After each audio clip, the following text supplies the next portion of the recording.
Welcome to art shop. আচ্ছা, পেঁয়াজ কি শুধু রান্নার জন্য ব্যবহৃত হয়? পেঁয়াজ দিয়ে কি আঁকা সম্ভব? হ্যাঁ, এটা দিয়ে একদম অসাধারণ কিছু করা সম্ভব। আর আজকে আমি এমন কিছুই দেখাতে চলেছি, শেষ অবধি ভিডিওটা অবশ্যই দেখো।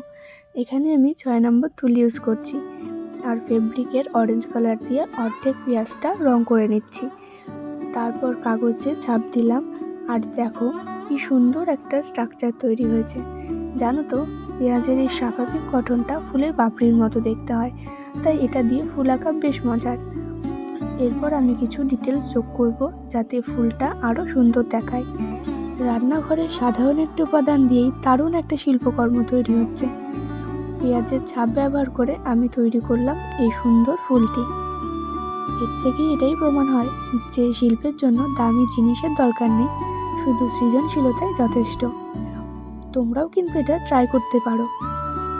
আর ভিডিওটা কেমন লাগলো অবশ্যই জানিও। ভালো লাগলে লাইক, কমেন্ট, শেয়ার করে দিও।